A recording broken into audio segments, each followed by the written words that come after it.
menghindari akhlak tercela yaitu hasad, dendam, ghibah, fitnah, dan namimah. Materi akidah akhlak kelas 8. Yang pertama ada hasad. Hasad atau dengki adalah perasaan tidak senang terhadap orang yang mendapatkan nikmat dari Allah. Ia akan selalu iri hati jika melihat orang lain hidup senang, merasa bahwa yang berhak memiliki segala sesuatu itu hanyalah dirinya sendiri.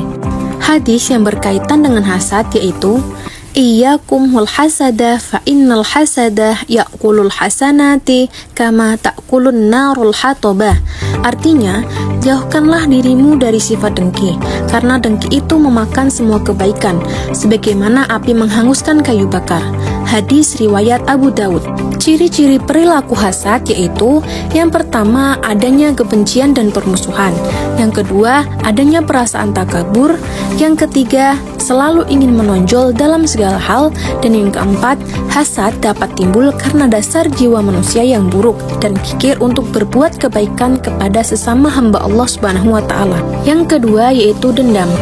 Dendam adalah kemauan yang keras dari seseorang atau kelompok untuk membalas kejahatan dari seseorang atau kelompok lain.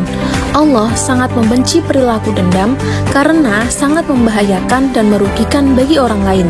Dalil yang berkaitan dengan dendam terdapat pada Quran Surat Al-Ma'idah ayat 3 yang berbunyi Bismillahirrahmanirrahim Fa'fu anhum wasfah Innallaha yuhibbul muhsinin. Artinya, maka maafkanlah mereka dan biarkanlah mereka. Sesungguhnya Allah menyukai orang-orang yang berbuat baik. Ciri-ciri perilaku dendam antara lain, yang pertama, memiliki emosi yang tinggi.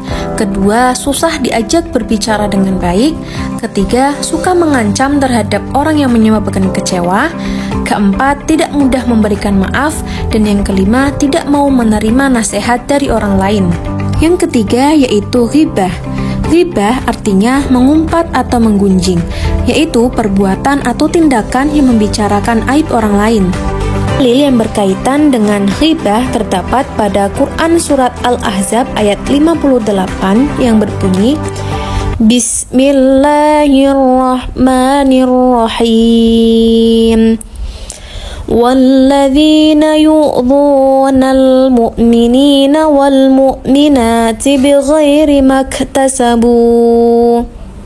بِغَيْرِ مَا اكْتَسَبُوا فَقَدِ احْتَمَلُوا بُهْتَانًا وَإِثْمًا مُبِينًا.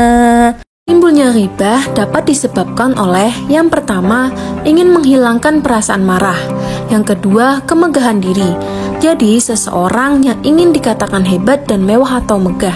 Kemudian yang ketiga, menganggap orang lain lemah, rendah, dan juga hina. Yang keempat, ada fitnah. Fitnah artinya perkataan yang bermaksud menjelekkan orang lain seperti menodai, menjatuhkan nama baik orang yang difitnah, dan merugikan kehormatan orang lain. Dalil yang berkaitan dengan fitnah terdapat pada Quran Surat Al-Baqarah ayat 191 yang berbunyi Bismillahirrahmanirrahim Wal fitnatu asyaddu minal qatl. Artinya, sedangkan fitnah lebih besar bahayanya daripada pembunuhan. Perilaku fitnah dapat menimbulkan dampak negatif, antara lain yang pertama, mendapat ancaman dari Allah Subhanahu wa Ta'ala akan siksa neraka. Yang kedua, rusaknya kehidupan masyarakat karena adanya kecurigaan antara yang satu dengan yang lainnya.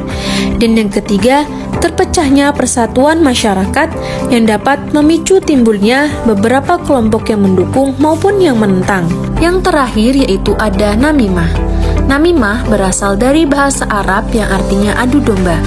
Sedangkan menurut istilah, namimah adalah menyampaikan sesuatu yang tidak disenangi.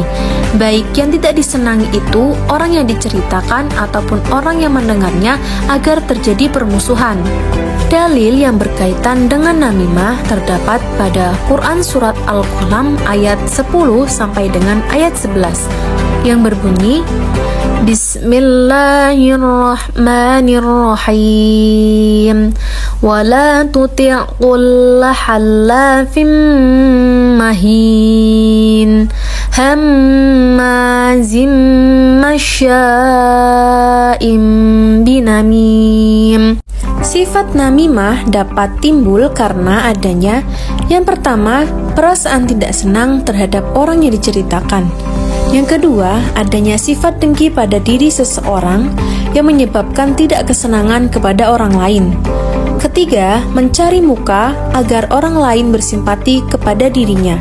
Dan yang keempat, gemar berbicara berlebihan, omong kosong atau berbicara tentang hal-hal yang tidak benar.